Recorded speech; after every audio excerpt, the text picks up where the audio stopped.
Ah ouais, Bon alors Gilbert, Oui. je te connais pas, il paraît que tu es une branche de la des Carles verts, alors que là, nous on était des Carles jaunes. C'est exact. Voilà. Je l'ai appris aujourd'hui. Voilà. Et mais tout à l'heure tu m'as expliqué donc que tu n'habitais pas à Tourette, tu habitais à Nice. Mais quand est-ce que tu es revenu sur Tourette? Alors, je suis donc revenu à Tourette, pour ainsi dire, juste après, comment dirais-je, après ma retraite, quoi. Hein. Et je me suis installé, donc ça doit faire à peu près, j'allais dire 15 heures, mais ces 15 heures, je travaillais quand même sur Nice, là. Hein. Donc vraiment, 8 ans. C'est le pays de ton enfance. Ça, c'est le pays de mon enfance, pour ainsi dire, parce que j'habite à la maison paternelle. Voilà. Alors, quoi de dire de plus? Je ne sais pas. Eh ben, qu'est-ce que tu as comme souvenir d'enfance ici? Alors, comme souvenir d'enfance, ben, c'était tout simplement que pendant les vacances scolaires, c'était ma grand-mère qui me gardait ici pendant les 2 mois de vacances scolaires. Et la grand-mère, elle s'appelait? Alors, la grand-mère, c'était une Pariti. Le nom de famille, c'était une Pariti. Mais, où j'habite maintenant actuellement, au-dessus, il y avait, mais je l'ai connue très peu, je crois que j'avais 4 ans, lorsque, pour ainsi dire, elle est décédée, quoi. J'avais la grand-mère, comment dirais-je, paternelle. Voilà, ma grand-mère paternelle est décédée, exactement, je ne me rappelle plus l'année, mais j'avais 4 ans, quoi. Donc c'était dans les 45, en 45. Voilà. Alors par contre, votre vie en vacances ici, alors c'était quoi? Alors ma vie en vacances ici, ben, c'était basé simplement sur 2 mois de vacances pour pouvoir m'amuser au maximum, faire du vélo, les copains et les copines, bien sûr, quand j'étais un peu plus grand, bien sûr. Mais surtout, c'était, au départ, c'était la carriole. Nous, c'était l'époque des carrioles. Alors, qu'est-ce que c'était alors ces l'époque carrioles? des carrioles, c'était tout simplement une planche. Hein, je sais pas si vous avez une planche, et il y avait carrément un moyeu devant, de façon qu'il fasse une articulation pour faire la direction. Mais après, ça s'est modernisé, et étant donné que dans la cave, j'avais trouvé de l'arrière-grand-mère encore, il me restait j'avais récupéré des roues de cardeuse que j'avais fixées sous une planche, donc avec des clous, comme on appelle, des clous à chevalet. Ça tenait tant bien que mal, il ne fallait pas aller trop vite. Et avec ça, bon, ben, plus ou moins, on faisait des carrioles. Et alors ça allait très vite parce qu'il fallait, c'est à ce moment-là qu'on avait trouvé le système du frein. Et pour le système du frein, il fallait mettre donc un bout de bois sur le côté, le côté de la planche, fixé par un clou, tout simplement. Et quand on allait un peu vite, on freinait et on tirait au maximum, ça touchait par terre, et puis voilà. Hein. Et votre grand-père, alors qu'est-ce qu'il faisait là, ici à Tourette?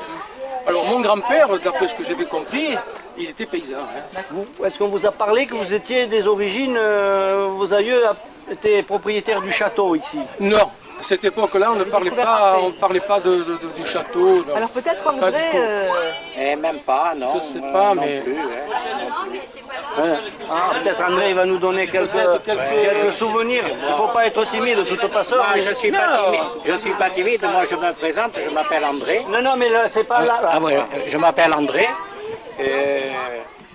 Je suis collectionneur d'outils. Comme ça, je me présente un peu. Mais c'est très bien. On va aller voir ça après. Hein. Voilà. Je suis collectionneur d'outils. Donc, on a créé un petit musée, un musée des métiers traditionnels, avec 2 copains, quoi. Le propriétaire des murs et moi-même qui suis collectionneur. Hein. Moi, mon père était entrepreneur de maçonnerie. Donc, Oui, à Tourette-le-Verse, oui. Et je crois qu'il a fondé son entreprise à des années 32 à peu près. Ensuite, moi j'ai pris la suite. J'étais entrepreneur aussi. Donc je travaille toujours, hein. Je bricole toujours. Je fais des immeubles. Des immeubles. Non, j'ai fait des murs aux enfants, pour les enfants, hein, pas pour m'amuser. Pour m'amuser. C'est pas des piscines, c'est des lacs. Voilà, bon, souvenir d'enfance, je me souviens quand en 43 à peu près, quand il y a eu les Allemands à Tourette, entre 43 et 44, qu'un matin, il y avait toute la route, parce que moi j'habite la route d'Aspremont, c'est pas loin d'ici, la route d'Aspremont, et un matin que je dormais, et les Allemands sont venus fouiller la maison pour voir s'il y avait des armes, tout ça. Et je me rappelle, je suis sorti dehors, il y avait au moins un millier de vélos sur la route. Ils étaient venus en vélo.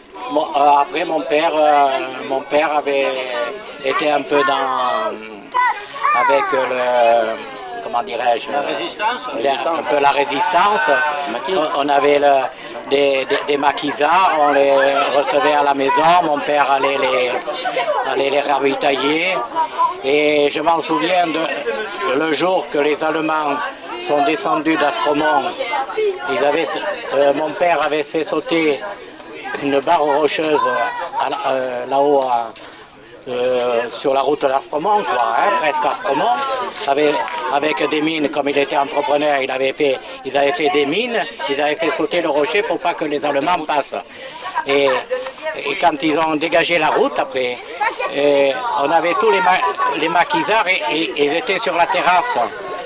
Quand on a vu les Allemands passer, il y avait un tas d'armes, ils sont vite partis, et heureusement qu'ils se sont arrêtés parce que ça aurait été la catastrophe. Oui, hein. Ça aurait été la catastrophe. Et vous avez eu, vous, des relations avec vos grands-parents? Oui, j'avais ma grand-mère qui habitait juste à côté. Ma grand-mère. Le grand-père Carlès. Le grand-père, moi je l'ai pas connu, le grand-père, il est mort d'une crise cardiaque en jouant aux cartes. Mon grand-père, il est au bar en jouant aux cartes, moi je l'ai pas connu. J'ai connu en revanche ma grand-mère, mon grand-père maternel qui s'appelait Bélé, et ma grand-mère maternelle, c'était une bon-fils, Bélé bon-fils. Voilà, qu'est-ce que je veux dire, là je vois vous êtes sur la branche couleur au rouge, ça veut dire par rapport au vert, vous vous situez on s'est sondé là un petit peu, c'est la même branche au départ, mais là on est cousins. Les grands-pères étaient frères. Les deux grands-pères étaient frères. Les deux grands-pères étaient frères. Voilà. C'est après que ça s'est séparé. Ça s'est séparé. Votre enfance, vous êtes allé à l'école ici, vous, à Tourette? On a été à l'école à Tourette, oui. De l'école missionnaire, peut-être? Un petit peu. Ça m'arrivait. Attendez, je remets l'enregistrement. Allez-y. Ça m'arrivait, oui, de faire l'école missionnaire, bien sûr. On allait, on s'échappait, on n'allait pas à l'école, et puis après, le maître venait nous attraper. Il nous courait après pour venir à l'école, parce qu'on ne rentrait pas à la maison, alors, parce que sinon on avait le reste là. Alors le maître ou la maîtresse de l'époque, il nous courait après pour nous rattraper, et puis il nous mettait en punition dans un cagibi là. C'était il y avait un cagibi sous l'ancienne mairie là. L'ancienne mairie, il y avait un cagibi, il nous enfermait dedans. Émile, c'est un carlet, c'est un Fabre, épouse une Carlès. Voilà. Moi, j'ai des souvenirs du château quand même, parce que j'allais à l'école. Et le soir... Allez, oui, parce que là, on n'a pas bien compris d'où vous venez, de quelle couleur vous êtes. J'explique. Je suis une branche à part, moi. Ah, vous êtes une pièce rapportée. Pièce rapportée. Voilà, j'ai des souvenirs du château parce que à la sortie de l'école, mes parents avaient la responsabilité de l'entretien du château au point de vue agriculture, jardin, je veux dire. Je venais arroser le château. Mais il faut dire que ma tante, qui était une Luciani née Fabre, moi je suis né Fabre aussi, donc était propriétaire à cette époque du château. Elle avait hérité, je crois, je ne suis pas sûr, mais d'une certaine Bertoncini, Madame Bertoncini, qui était née Carlès. Voilà, donc alors je montais souvent arroser les plantes avec mon père, avec tout le monde, quoi, pour entretenir entretenir un peu le château. Et comment il se présentait à l'époque? À l'époque, il n'y avait pas tellement de modifications. Il y avait un gros bassin d'arrosage ici. Il y avait des jardins en bas. En bas, c'était les jardins. Oui. Et là, c'était des jardins aussi. Tout cultivé, c'était tout cultivé. Et cultivé en jardinage floral ou... Non, légumes surtout. Légumes, et puis ici, c'était quand même réservé aux fleurs, quoi, disons, hein, quand même, voilà. floral. Donc, et c'est le... Les cyprès, c'est vous qui les avez plantés? Alors, les cyprès, c'est mon frère Paul qui les a plantés en 1900, je pense 1950, par là. Et ils sont aussi haut que la tour, là, maintenant, hein. Les cyprès de l'autre côté. Et c'est lui également qui faisait l'entretien. On faisait l'entretien du château jusqu'à ce que, bon, que le château soit... Enfin, d'abord, c'est les enfants, c'est les enfants Albert Luciani qui l'ont entretenu, et Georgette. Puis après, le château a été vendu à M. Bellé. Voilà. Et vous Bellé et avez Rosalène. des souvenirs d'être rentré à l'intérieur? Ah oui, oui, tous les dimanches on montait ici, les Luciani faisaient une petite fête, une petite réception. On venait, parce qu'ils travaillaient à Nice, ils avaient un magasin de robinetterie. Donc ils montaient tous les week-ends ici à Tourette et on était invités, il y avait une petite réception ici. Et ils recevaient beaucoup de monde, parce qu'ils recevaient surtout des représentants en robinetterie. Voilà. Donc ils recevaient ici. Alors Lionel, tu es le petit dernier des Carlès de... L'avant-dernier. Ah, l'avant-dernier. Oui, il y a une petite Marion derrière. Ah, voilà. Oui, l'avant-dernier. Raconte-nous un peu la transition maintenant. Qu'est devenu Tourette, le château? Qu'est-ce que c'est devenu tout ça? Alors bon, c'est vrai que Tourette a quand même beaucoup changé depuis ces 25 dernières années. Hein. Il bénéficie de la proximité de Nice, donc il y a quand même beaucoup de personnes qui maintenant, travaillant à Nice, viennent dormir et résident sur Tourette. Donc la population a quand même vraiment explosé à ce niveau-là. Et c'est vrai que donc d'un village de cultivateurs, de paysans, ben maintenant ça devient quand même un village un peu plus résidence quand même. Hein. Alors c'est vrai que lorsque en 1992 le château a été mis en vente, le maire, qui est encore le maire actuel, le docteur Frère, a eu la très bonne idée de tout faire pour racheter le château. Il y avait d'autres personnes qui étaient intéressées par le site, hein, vous avez qu'à voir quand même, ça donne envie. Mais vraiment, il s'est battu jusqu'au bout pour que le site tombe dans le domaine public et qu'il appartienne maintenant à la commune. Et à partir de là, donc, le site a été aménagé pour pouvoir accueillir du public, pour pouvoir faire des fêtes, puisque l'été nous faisons des concerts, du théâtre, des conférences et des manifestations, la fête médiévale, le FAP, enfin des manifestations qui peuvent rassembler plusieurs milliers de personnes. Et puis les bâtiments sont actuellement entièrement consacrés à un musée d'histoire naturelle qui, par la valeur des collections que vous allez tout à l'heure visiter, vous pourrez apprécier qu'en peu de temps, hein, puisque depuis 1993, le musée a été ouvert en 1993, hein, donc c'est une période relativement courte, on peut quand même reconnaître que ce qui est présenté est vraiment de qualité et même de niveau national. Hein, voilà. Donc c'est vrai que maintenant le château, c'est la réputation de Tourette. Et c'est vrai qu'avec un village qui s'appelle Tourette-le-Vins, eh bien c'est quand même bien que le bâtiment avec sa tour soit le symbole même du village.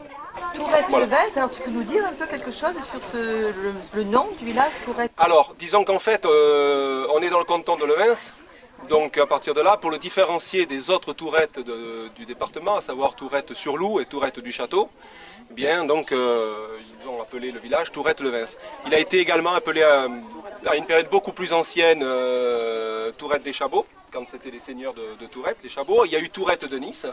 Et puis maintenant, Tourette-le-Vins, je pense que c'est le nom qui va rester pour une bonne période, parce que maintenant c'est un peu plus stable.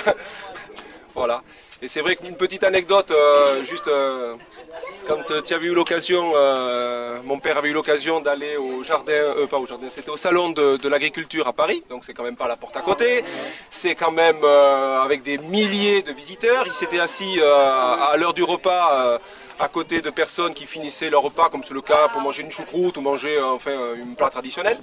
Et puis bon, ils ont discuté un petit peu avec les voisins et diront ah ben vous venez de quelle région? Oh, Tourette-le-Vins, au-dessus de Nice. Et les gens ont répondu ah le village où il y a la tour aux papillons. Voilà. Bon ben donc on peut dire que quand même maintenant le village a quand même une réputation qui est appréciable. Voilà.